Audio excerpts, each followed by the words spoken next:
Do we look awkward at all? Do you feel awkward? A little bit. Relax. I feel like I'm in yoga. I'm Emma. I'm Andy. I'm Caroline. And I'm Tyler. I'm Maddie. We're the Hans, and we love serving. Woo! Woo! So I would love to hear where each of you guys have served and are currently serving. Wait, hold on. We need to figure this out. Married group, Inside Out, Upstreet, men's group, women's leadership group, young adults, and young adults. Wamba Land. I think I did Upstreet first. You were going to transit. But why did I decide that? We'd come along because we were your ride. Sorry, we're the worst. And then Tyler said he wanted to serve at Wamba Land, which made the domino effect of me serving at Wamba Land. And then Andy didn't want to be left out, so he joined Wamba Land's services. He had FOMO. I was like, well, my family's there anyway. Might as well go serve. It's addictive. We're addicted to serving. We're from Philadelphia. I usually say Philly. We're actually high school sweethearts. We started our family in Northern Virginia, and work brought us to Atlanta 17 years ago. We were attending Gwinnett Church for a while, and our kids wanted to volunteer and serve, and somehow we got roped in.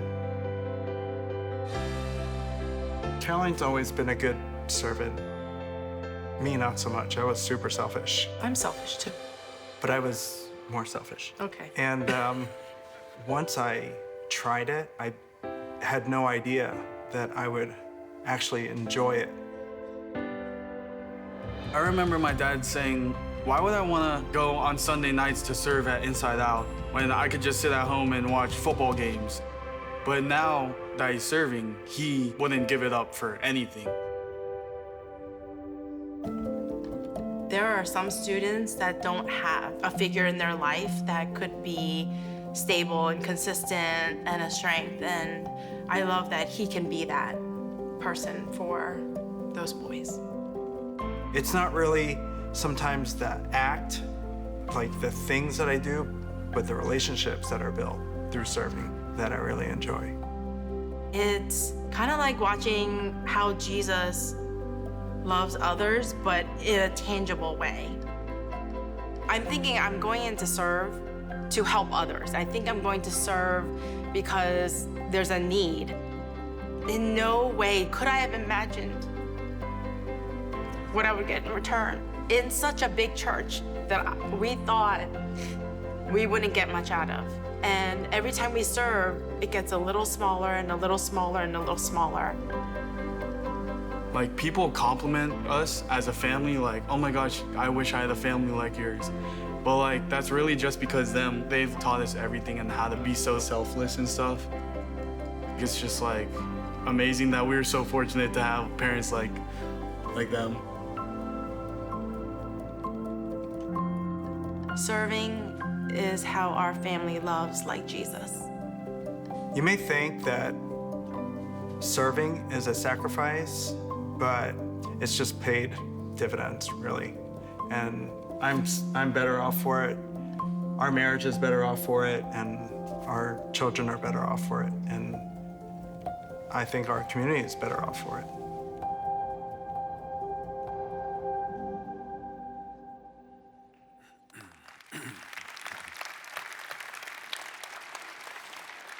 So one of the things that I've loved for 27 years about our church and about our churches is the confidence I have, and Sandra and I have, whenever we invite someone to any of our environments, whether it's Sunday morning environment or whatever environment. In fact, several years ago, we kind of coined this phrase, come sit with me, come sit with me. And so every week, my goal is to invite at least one person to come sit with me in church. And about most of the time, they don't show up, and that's okay. But I have a habit. I mean, and mostly it's people I don't know. I mean, in stores, restaurants. Hey, you need to come sit with me. And it's easy for me to say because I sit in the same place every single Sunday. And the truth is, those of you who come on most Sundays, you sit in the same seat as well. It's just kind of weird how we do that. But I always invite somebody to come sit with me, and I'm never worried about it. And I used to be kind of shy about it. It's like, hey, come sit with me. You can hear me preach. That was weird. I thought, dang, I shouldn't be hung up on that. Just come sit with me and be around these fabulous people and put your kids in these fabulous environments. And when our kids were younger and we were around a lot of families on the ballpark and gymnastics and stuff, and we would invite families to come sit with us in church and visit our church, I would often say, now, I want to warn you, don't bring your children. And they would say, because you don't have children's environments? And I'm like, no, because they're so good, whether you want to come back here and be preach or not, your kids are going to want to come back. So you may not want to bring your kids the first time, because I was that proud. And what our church has done, and this is emotional, so I'm going to say it real quick. What our church has done for my children, who are adult children, all three married, is priceless. And I think that's one of the reasons I'm so passionate about our churches, because of the difference it has made in the lives of our children and the next generation, and to see them all, again, come to the environment, turn right back around and serve. It's amazing. But here's the deal, and here's why we're talking about this. And for those of you who are watching from home, stay with me, okay? To ensure that this continues to be, and that our churches, our collective churches in the Atlanta area and literally all over the country, continue to be that kind of church and create those kinds of environments, we literally need hundreds of you at all of our Atlanta area churches and our churches throughout the nation, all of you, to step up and be willing and be curious enough to find out what you can find out in order to step into some strategic service roles on Sunday morning. We call them strategic service teams, not just volunteer teams, because we're not simply looking for volunteers. We're looking for people who will do something strategic. And when I say strategic, it's strategic because it helps us accomplish our mission of inspiring people and equipping people to follow Jesus, to inspire a whole generation of students, high school students and college students and middle school students, to step up and to inspire them to and equip them to follow Jesus, not just in this season of their lives, but for the rest of their lives. So today, for the next few minutes, I want to use whatever persuasive skills I have to persuade hundreds and hundreds of you, as I'm going to explain in just a few minutes, to give us just an hour of your time so that we can lay out for you the opportunities that you have in your local church to continue to ensure that our local churches continue to fire on all cylinders and do extraordinary things in our communities. And it's not just that we need you. The truth is, and I don't know how to say it any more direct than this, you need you to do this, because you're part of a body and you benefit from that body, that local church, and you need this for you. And again, when I walk through the halls on Sunday morning at any of our campuses and see, all the volunteers in these cool shirts and our strategic service teams in their shirts, and I always thank them. Thank you, thank you, thank you. Some of them get here before I do. They always say the same thing.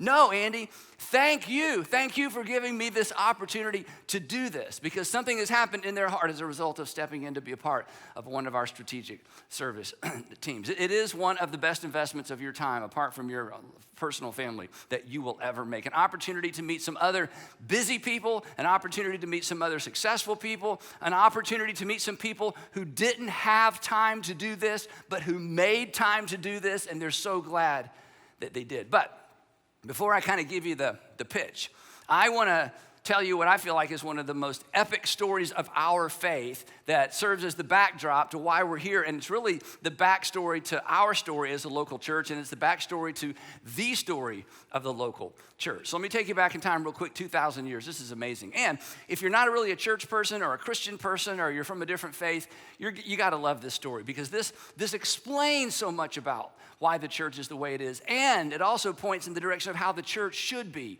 in our modern world. So right after Jesus rose from the dead, he's crucified, 2.5 days later, he rises from the dead. He's seen by his apostles. A few weeks go by, and his apostles, they're in the city of Jerusalem where Jesus was arrested and tried and crucified.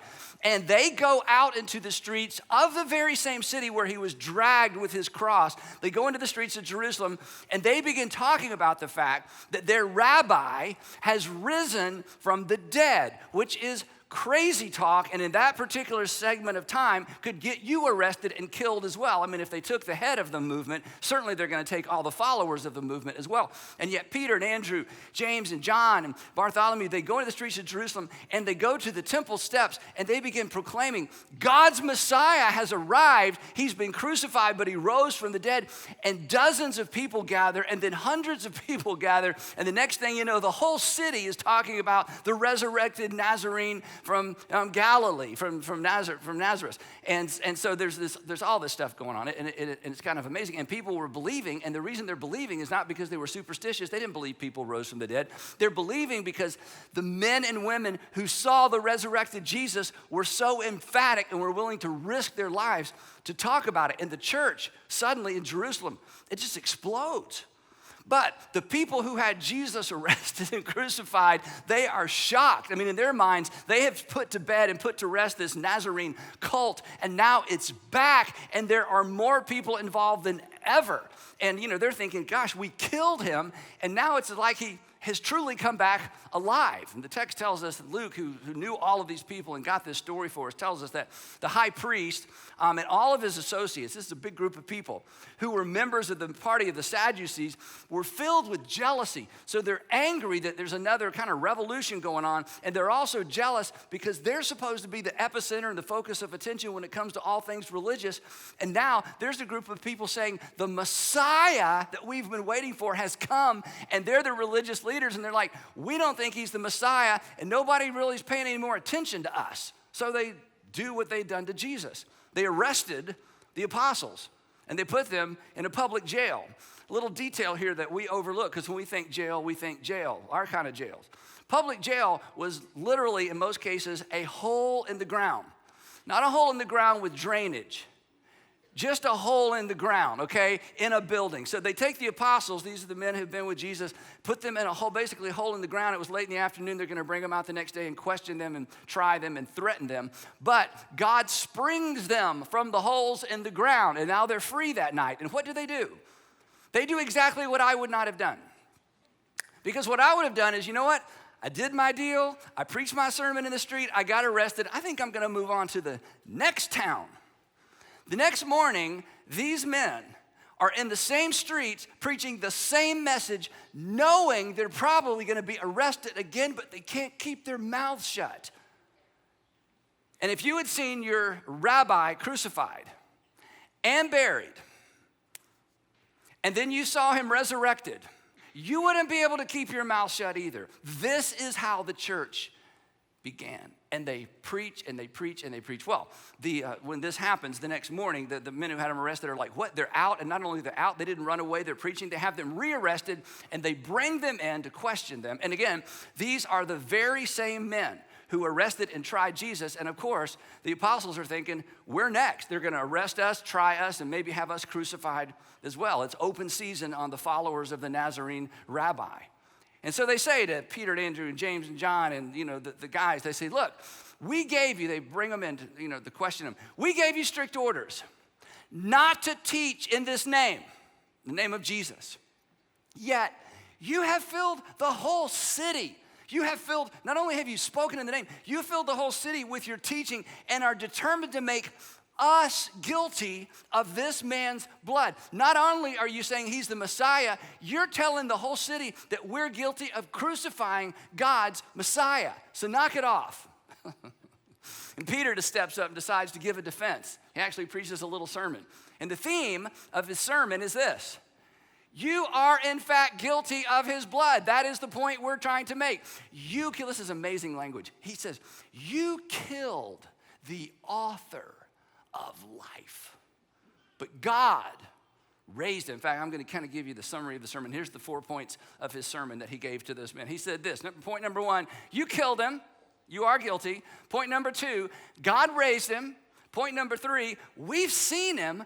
Point number 4, say you're sorry, okay? That you need to repent. You need to acknowledge that you crucified the Son of God, God's Messiah, and God is willing to forgive you. That's what makes this good news. In fact, to quote Peter, he says, we are witnesses of these things. And then the text says, and again, you read this and you just go right by it. The text says that the religious leaders had these men, all of these men, we don't know if there were 6 of them or all 12 of them, but he had this group of men flogged with no details. Same with crucifixion. When it talks about Jesus being crucified, no details. Why? Everybody in the first century had seen a crucifixion. Just about everybody in the first century that lived in Galilee and Judea had seen a crucifixion, and they'd also seen the aftermath of someone being flogged. They knew what it meant. It took a long time. It takes a long time to flog 6 or 7 or 8 men.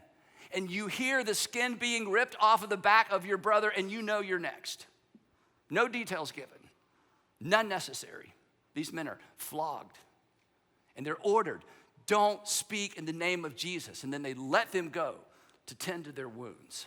And Luke, who knows these men, who records this for us, writes the following. Listen to this. The apostles left the Sanhedrin rejoicing because they had been counted worthy of suffering disgrace in his name. Again, something we miss. For the rest of their lives, when they pulled their shirts off, some of these were fishermen, for the rest of their lives, when they pulled their shirts off, they would be viewed as criminals who had been arrested, tried, and found guilty of something because they bore the marks of that flogging on their back and those scars for the rest of their lives, and they wore them as a badge of honor. That we have been found guilty of proclaiming the good news for all people, for all time, that God has sent his final king into the world. And they leave there, and surely they go somewhere and tend to their wounds. It would take probably days before they were able to even walk on their own again. And then what did they do? What would you do? What would I do? What they did next, look up here, is why we're here. These are our people. These are the people who came before us. These are the people who had the stewardship, the fragile stewardship of the gospel. They were the ones that were with Jesus. They were the only group who knew what Jesus taught because they were with him day in and day out. It was so fragile. It could have all ended there. Luke says, I've talked to them. I've talked to the people who knew them as well. And after they attended to their wounds, day after day, in the temple courts at the epicenter of ancient Judaism, from house to house, they never stopped teaching and proclaiming the good news that Jesus is the Messiah, that he is God's final king. Look up here. If the version of Christianity you have been raised on, if the version of Christianity you are currently a part of, if the version of Christianity that you walked away from was not and did not strike you as good news, it wasn't the right version. Because people don't do what this group of people did unless it was really good news worth suffering and dying for. Those are our people. Then, here's where the story begins to intersect with ours. As a result of their courage and boldness, the church, if it hadn't exploded before, it like super exploded. Thousands and thousands of people. And this was a festival. There was a festival going on. This is why they waited until this particular time to go into the streets. So there were Jews from all around, not just from Galilee and Judea, but from all around the surrounding areas had come to Jerusalem for this festival to celebrate the harvest and to celebrate when God gave Moses the Torah. It's a big celebration. So the city is packed full of people. And many of these outsiders have now embraced Jesus as their risen king and Messiah, and they're becoming a part of the church, and they don't want to leave. It's like, the old-fashioned term we used to use, revival is broken out, because day after day after day, the apostles are teaching the teaching of Jesus. So Luke tells us in those days, when the number of disciples was increasing, it just got bigger and bigger and bigger, it began to create some problems. When you have thousands and thousands of people all in one area of a city or in one area of even of a country that hadn't been there before, food is scarce, food isn't preserved, you can't preserve food. There was a bit of a crisis because they had this good news. They just didn't have much organization at the point. And this explosive growth created challenges. And specifically, and here's the challenge that kind of sets up the next part of the story. The challenge was this. These families from outside brought their entire families, and many of them brought widows. And so you have the Jewish, the church is primarily Jewish, so you have the Jews from Galilee and Judea who speak Aramaic. They're there in Jerusalem. Then you have all these Hellenistic Jews who speak Greek with a little bit different Greek culture. They're there as well, and they're all mixing together. And as it turns out, the church decided to do food distribution, especially to those who weren't able to feed themselves, and the group that was most vulnerable were the widows. So they were bringing daily meals to the widows. And the group responsible for the food service is Peter and Andrew and James and John, all the apostles. They are not too good to do this work, okay? But consequently, as a result of it, and this kind of makes sense, the women, the Hebrew women, or excuse me, the Hellenistic women from outside that region weren't getting the same attention as those who were the same, who spoke the same language as the apostles and those who were from that area. And it wasn't a discrimination problem, it was a distribution problem because they had no systems, but they had thousands of people and hundreds of widows that they're trying to feed on a daily basis, so the growth overwhelmed the system. And the apostles, again, are trying to handle this themselves, which was admirable, but it was slowing things down and things were beginning to break down, and there was a conflict inside this brand new embryonic thing called the church or the ecclesia of Jesus. So they did what churches do when there's a problem. They had a meeting. I think this is the first church meeting that we know about. If you've ever been part of a church meeting, God bless you. We just don't have them. We started the church. We thought we're not going to even do that. It just never goes well. Anyway, so they have a church meeting. And so here's what Luke says happened. He says, so the 12 gathered the disciples. This is the Jesus followers in general. Got the leaders together and said, hey, it would not be right for us, the apostles, to neglect the ministry of the word of God in order to wait on tables. Implication, we are not too good to wait on tables, but we have a unique opportunity. We are the men who sat at the feet of Jesus for 3 years, and our responsibility is to make sure that we're able to teach these thousands of people, and we can't even talk to 100 people at a time or 100. So there's the responsibility of teaching was enormous. They were uniquely gifted to do that, and they said, so we need to find some people to help us take care of the food distribution because this is important. We want to take care of widows. And this is such a picture of the local church. The teaching and preaching and the caring for the needs of the vulnerable. The preaching and the teaching of Jesus, the resurrected Messiah, and care for the needs of the vulnerable. And they said, we're going to do both because both are essential. Brothers and sisters, this is how the story went. Brothers and sisters, they said, to these general disciples, you choose 7 men from among you who are known to be full of the Spirit and wisdom, and we will turn this entire responsibility over to them because we want to make sure the widows are taken care of, and in the meantime, we will give our attention to prayer and the ministry of the word. And then a miracle takes place. This proposal pleased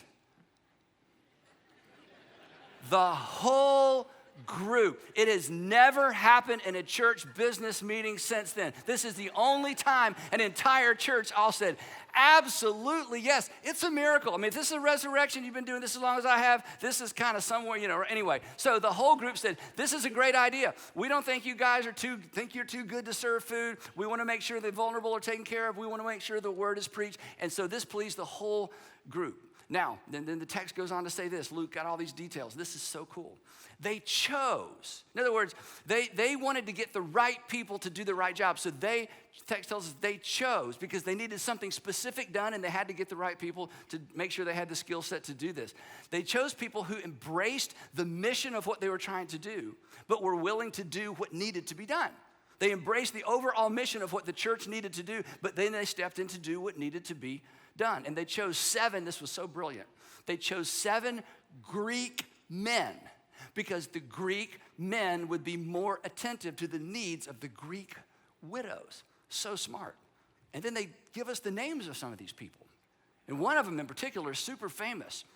And he's famous for one thing, but he got his start feeding and distributing food on a daily basis to widows. Stephen, the text says, they chose Stephen. Stephen starts out serving widows, but they discovered that Stephen had a real passion and an ability with logic and communication. And we find Stephen later on in the book of Acts preaching and teaching and so confounding the religious leaders, getting them so spun up with his logic about Jesus being the resurrected Messiah. They have to hire people to lie about Stephen. And Stephen is eventually dragged outside the city gates and stoned, and he's considered the first Christian martyr. Also, Philip. Philip, again, is another Greek, Jewish, Hellenistic Jew who they surfaced, and he began serving widows. They discovered he too had a talent for evangelism, that he was somehow able to talk about the relationship between Jesus and the forgiveness of sins in such a way that it got people's attention. And Philip would later sit down with the treasurer of Ethiopia who was visiting Jerusalem. and explained the scriptures to him. And the treasurer of Ethiopia puts his faith in Jesus of Nazareth as his Savior and returns to Ethiopia with this brand new message and influences the influencers. And then they choose 5 others to serve widows. And something extraordinary happened. They presented these men to the apostles, who prayed and laid hands on them. And then what happened? What was the result? Well, one of the results was that the widows from outside that part of the world were better taken care of and their needs were met. But Luke doesn't mention that. Here's what Luke says. As a result of this decision, so the word of God spread, and the number of Jesus followers, disciples in Jerusalem increased rapidly. And then this is amazing. And this explains so much of what happens later on in the book of Acts. And a large number of priests that lived, there were thousands of priests that lived in Jerusalem, that were on the inside, that had seen this whole thing play out right in front of them. A large number of priests became obedient to the faith, that they recognized they had been wrong, that they had been a part of a scheme to crucify the author of life, and they repented and they placed their faith in Jesus, and they too became Jesus followers. Isn't that amazing? It's why we're here. Now, what did all that, look at that result, what did that have to do with food distribution? Simple. One thing leads to another. They chose 7 men. And these 7 men did what needed to be done in the moment, and it fueled a movement that we're part of today, which brings us to us. This is why I'm not shy about saying we need hundreds of you, not just 7.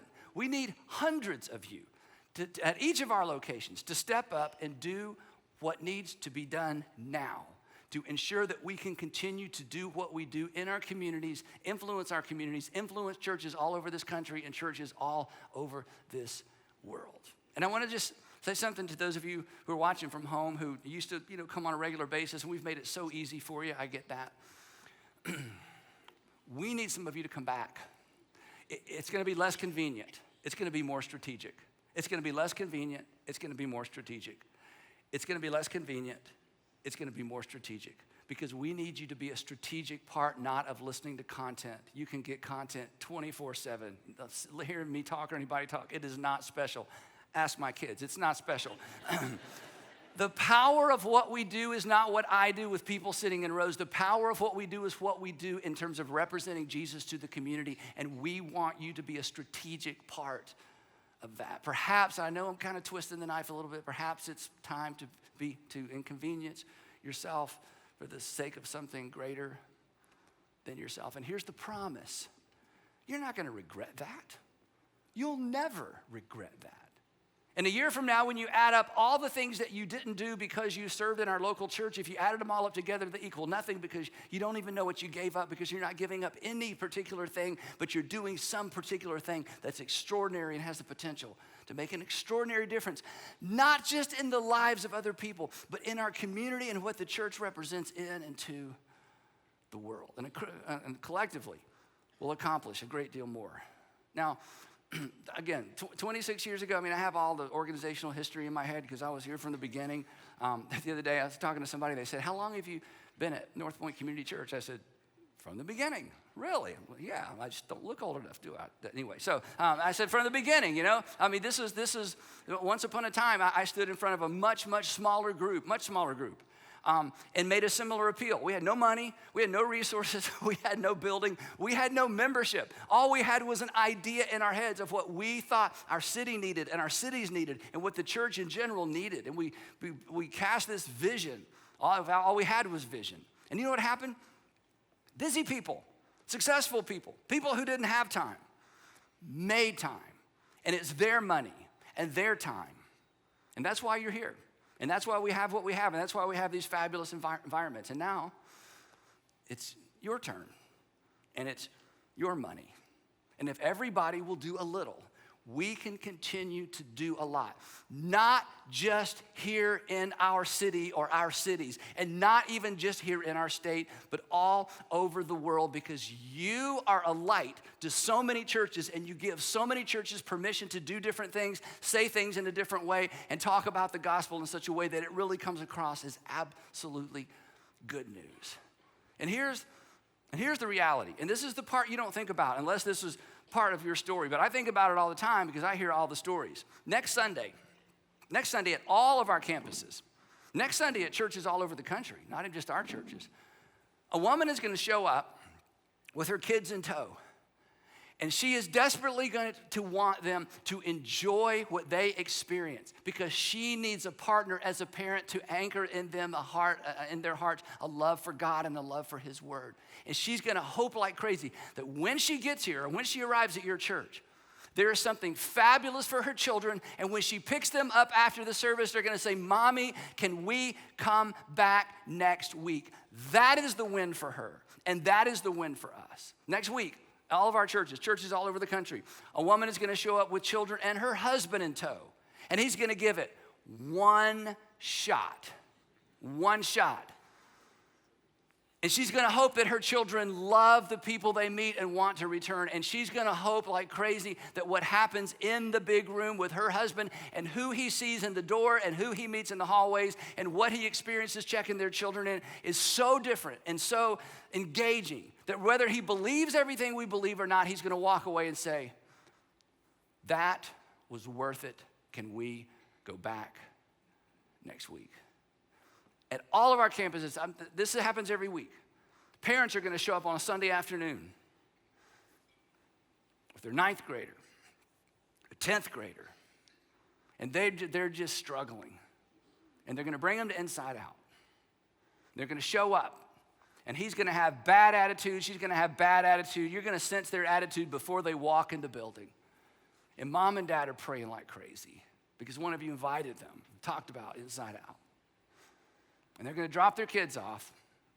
They're going to show up on a Sunday morning with their middle schoolers with that same fear and trembling. Are they going to like it? Are they going to connect? And they're going to drop their middle schooler off.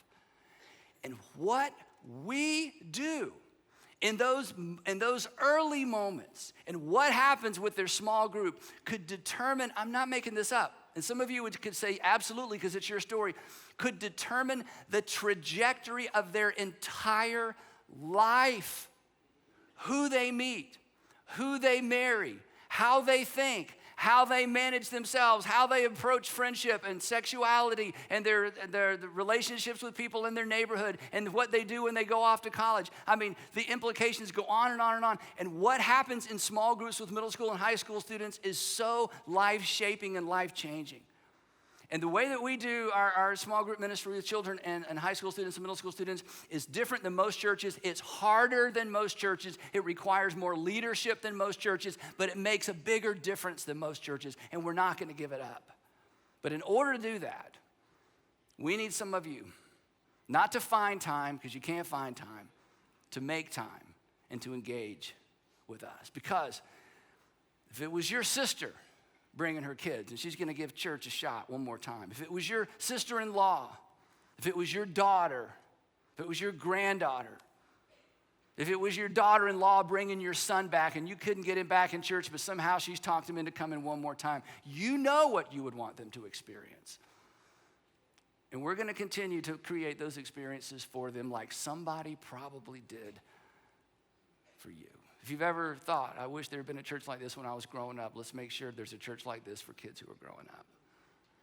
If you ever thought, hey, if there had been a church like this, I think my life, my adult life would be different, let's make sure there's going to be churches like this all over the country and all over the world that make that kind of difference. And this is your opportunity to ensure this generation has a church like that. And I know you don't have time again. You're going to have to decide, like the people who came before you, to make time. And to begin with, all we're asking for is 1 hour. And here's what I mean by that.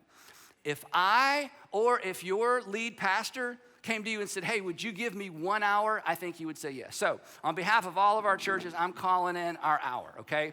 And here's what I mean by that, okay? We're asking you to attend a 1-hour information meeting where you will discover how we do family ministry, what we're doing on Sunday morning, and where you could fit in strategically, where you could have a strategic role. And the reason we're pushing hard is because my heart is still broken over the loss of influence of the church in our nation, and we can be and will continue to be a part of changing that. But more than that, and related to that, my heart is still broken over a generation deconstructing faith because they were handed a faith that required deconstructing. Because they're leaving the church, and you know why are leaving the church? They're leaving the church because they're convinced the church has left Jesus. They do not have a problem with Jesus. They have a problem with how Jesus is represented in the local church. And you have given us permission and the freedom to handle some of those things differently and to speak in different terms. Because as I said earlier, it really is good news of great joy for all people. And if it's not good news for all people, it's not the right news. And you have allowed us to open up that gate wider and to open up those doors wider to say, hey, everyone needs a Savior. Everyone needs forgiveness. And you can come and start your journey with us. And as much as I'm excited about us doing that with adults and people my age and empty nesters and 30-year-olds, I am more passionate than ever that we continue to do that with children, middle school, and high school students because of what is happening in our culture and the messages they are receiving. And in Jesus and in the church and through the New Testament, they will find a way of life. They will find an ethic. They will find a morality. They will find guardrails that will guide them through this season of life. And we are responsible for them, and we need some of you to step up and make sure we continue to do a great job. And this isn't about me. This is about we. This is about us. So, before I give you some specific instructions, real quick, because I'd be remiss if I didn't do this. To those of you who get here early, some of you earlier than me, for those of you that show up at Buckhead Church earlier and Woodstock City Church earlier and Gwinnett Church and Decatur City Church, I'm going to leave one out, Browns Bridge Church and Athens Church and Hamilton Mill and just in East Cobb, all these incredible things that we do all over the city. For those of you that show up early, for those of you who give consistently, for those of you who sit on carpet circles with kids and come on Sunday afternoons, for those of you who don't have time, but you've made time. For those of you who don't have any extra money, but you make sure that a percentage of your income goes to what God is doing through the local church. Thank you. For those of you who have a plan for how you plan to support this local church financially, thank you. And to those of you who I'm so grateful for and love collectively, even though I don't know you individually, but who've grown content with just consuming, it's time to change that. It's time to engage, or maybe it's time to re-engage with your local church. So let's keep doing this. Once upon a time, against all odds we can't even imagine, the church changed the world. And there's still a great deal in our world that needs changing. And I'm absolutely convinced, because Jesus taught us, the church is God's catalyst for change, personally, corporately, nationally, and globally. By God's grace, together, we will continue to be a part of that change in our communities, in our neighborhoods, in our families, and in the world. So in a moment, at your local campus, somebody's going to come up and tell you how to take a next step. But before we do that, one final comment from Caroline. Watch this. Serving at Inside Out is personal for me. I can think back to when I was in high school and I was just dealing with a lot of stuff. I mean, a lot of really bad stuff. I thought my life didn't mean anything. I thought that I wasn't worthy, I wasn't good enough, that no one was going to love me. I was full of shame and guilt. And I thought there was no way of undoing or turning back. I serve because I want to be there for those girls because there was no one there for me. And so I show up consistently. It's not about the numbers, but I show up to let them know that they are loved, they are worthy, and their circumstances don't define them. I believe my life would have been different, and less hurtful if I just had somebody there, a leader there to guide me, to tell me that I was worthy and that Jesus loves me. And so that's why I serve it inside out, because I want to make sure that these students know that they're loved, that they're worthy, and that God just loves them.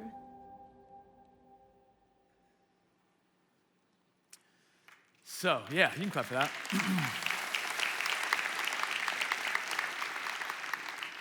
So on your way in, you guys all got a card, and over the next couple of minutes, really quickly, I want to share a few celebrations, because what's cool is there are a bunch of you in the room that are already doing this, and you're already serving, and I want to celebrate a few of you here in just a minute. But while that's happening, I would love for you to consider filling out that card, or if you're like, it's 2023, I don't use paper,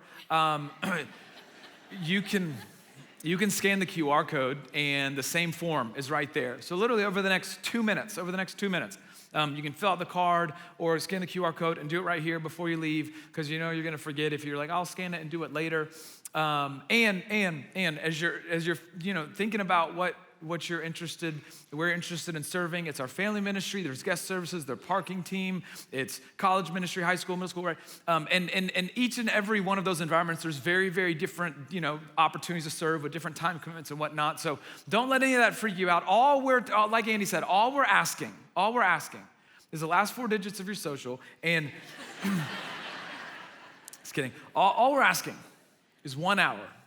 A 1 hour, you sign up for which one you're most interested in, and then we'll follow up with just a 1 hour slot for you just to learn a little bit more alongside other people what serving in that ministry is about. You'll get to see it happen, ask the questions, and figure out whether or not it's a right fit for you. I know there is a right fit for you somewhere here in the church. It's a matter of finding it. So I just want you to pick one. I know some of y'all are like so excited. I'm gonna do all 5. I love Jesus. Okay, don't do that.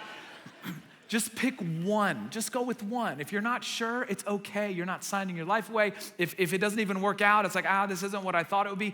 They will help you get connected to other ministry. We're all work on the same team. We're used to that. So just pick one that you might be most interested in. What particular age group you might be most interested in. And while you're thinking about that, again, we're surrounded by a bunch of incredible volunteers that help make Woodstock City all that it is and serve week in and week out. So I just want to celebrate a few of you. Let's see, Laura Tansel. Is Laura here? Laura Tansel. Hey, Laura, hey, good to see you. You can stay, did I say your name right? Is it Tansel? Yeah. Look at that, nailed it. Man, you got a microphone? You wanna come here and preach? Your voice projects, that's amazing. 4th grade teacher. That checks out. That checks out. Well, you set me up here, Laura. As someone that had every excuse to not be around more little kids, it's Laura. But that didn't stop her. Actually, she's been serving in Wombaland for over 6 years now, and which is pretty amazing. And she's there week in and week out with our 4s classroom. And the 4s are tricky. I've got one of those. They're like old enough to like kind of trick you, but still young enough to be crazy. Do you know what I mean? And so it's a weird. But anyways, she's been a 4s teacher week in and week out. The Wombaland team says you're such a joy to watch all that you do for those kids and those families. And now I'm told that your daughter is following in your footsteps and volunteers with you. So is that your daughter next to you? She can stand up. What's her name? What's up, Adelie? That's amazing. Thank you so much again. We're so grateful. As a Wombaland parent, thank you so much. Okay, let's see here. And Upstreet. So I'm kind of modifying this a little bit, but one of our Upstreet staff, her name is Kelly Metka. She said that she has, over the past couple years, has consistently prayed for more of a presence of dads in Upstreet. And so there's this group that's kind of just started happening called the Dad Squad, apparently. I guess it's just a group of guys that are all dads. If you're a part of the Dad Squad at Upstreet, will you just stand up wherever you are? It's a very unofficial group. I don't think you guys have like membership cards or anything. That's awesome. That's amazing. So you can stand up, man. Take your moment. This is your moment. I'm not gonna let you do this again. I'm kidding. This is your moment. Kelly tells me that you guys have made a huge difference in Upstreet, specifically, and she's said a bunch of things, but specifically with the student impactors. The student impactor is like a middle or a high school student that goes and serves with the younger Upstreet or Wombaland, and sometimes they're just too cool for school. But these dads have made an incredible impact in the lives of these teenagers and how they're making serving cool. And so it's pretty amazing. And you know what? Are there any other dads that are also serving in Upstreet, just out of curiosity, unofficial dad squad? Okay, there's another one. There we go. Hey, you can stay standing. That's okay. Come on.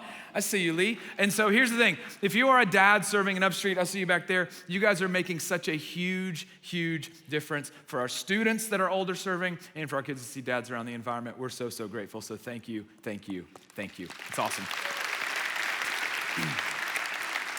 Okay, a couple more, and then I'm gonna let you out of here. I promise. Where's Michael and Jackie Easterling? Michael and Jackie Easterling? Hey, guys. Great to see you. So we got here, they serve in Transit, which is our middle school ministry. They decided to lead a small group starting both back in 2009. They both at different times kind of felt a tug towards volunteering. And because their daughter was entering into middle school, they thought, hey, let's jump into a space where our daughter is going to be. I'm sure they were thrilled about that. Just kidding. But this is pretty amazing. As incredible of an investment as they have made, a part of their stories in 2020, Michael's dad passed away unexpectedly. And the way that the boys in his group and the co-leaders and all that came around you and your family is something that you wrote here was beyond inspiring. They even showed up at the hospital where you were. And after you guys got done with your first round, you just thought the way that we were supported by these families made such a big difference. How could we not circle back and do it again? So they re-upped and are now reading another group of 6th grade girls and guys. So Michael and Jackie, thank you so much. It's amazing. It's amazing. Let's see. Thomas Cork. Is Thomas Cork in here? Where's Tom? Hey, Thomas. Oh, look at that. Okay. He's just showing off. This is one of the Upstreet dads. That's amazing. I didn't know this because all on Upstreet was just dad squad. It didn't say the names. This is the amazing. Okay, so he's an Upstreet dad squad member, and he also is a small group leader in Inside Out, and that makes sense. Our high school meets at 4:30, so he's here more than I am on a Sunday. It pretty much is what that means. And so Thomas wanted to pour into young men, and so he decided, I'm going to jump in to our high school. And can I just show you really quickly? I know y'all want to leave. Just give me 5 seconds. We never keep y'all late. Just hang on a second. Our preschoolers are going to be busting down the doors. But listen, just to show you how real life intersects, this is way bigger than just showing up on a Sunday.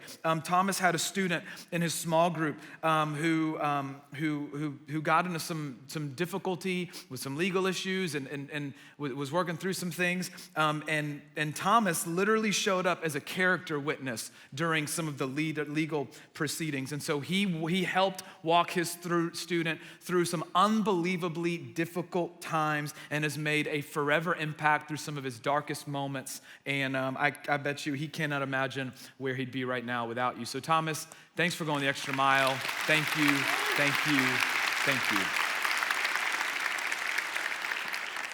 I'm calling you if I ever find myself in court. Last one, and then I'll be done. This is so cool. So serving, again, you're pouring out, but the cool thing about being a part of something bigger than you is you also find a community. So is Matt Pearson here, parking team? Where's Matt Pearson? Hey, what's up, Matt? That's how you can spot a parking team person, neon yellow. They glow in the light, not even the dark. It's just all the time. What's that? There is a reason for that, because vehicles are moving. I get it, man. Yep, sorry, my bad. My fault. Don't mess with the parking team. They're all like ex-Navy SEALs. Okay, so, or current. I don't know how that works, but, okay, so Matt, on our parking team, incredible. You guys, in and out, and it feels like a long time. You don't want to know what it would be like without your parking team. I can promise you that, okay? And so we're so grateful. Matt had an accident, a four-wheeling accident back in 2019, broke 6 vertebrae, had a lot, it was just very, very difficult. And the parking team rallied around this guy, checked in on him, raised over $900 in Uber Eats gift cards and Ubers and all that so that he could be taken care of. This is just the parking team. And so he didn't just serve here, he also has a community of people around him. And so if you're on the parking team just in general, you can stand up right where you are as well. Any other parking team people in here? Are you guys already out there getting ready? There's another one, there's the yellow, there we go right there. There we go, they're shy, they don't want to stand up. They don't have their things, so they don't feel as comfortable standing up in large crowds. But hey, Matt, we're so grateful for all of you, parking team. We're so grateful for all that you do. It is so underappreciated, and thank you. And I'm so grateful that you had a computer around you to help you through a really difficult time. So with that, I am so over. I'm going to get in trouble. I'm so over. So look, you will not regret taking a step to be a part of what is happening here in this church. And making a difference is always worth it. And there are so many different ways. And on your way out, you can drop your card off, or if you fill out your QR code, you're good. And there will be staff that you can ask questions if you're interested in learning a little bit more about serving. Thank you all so much. Please go pick up your kids, and I will see y'all later.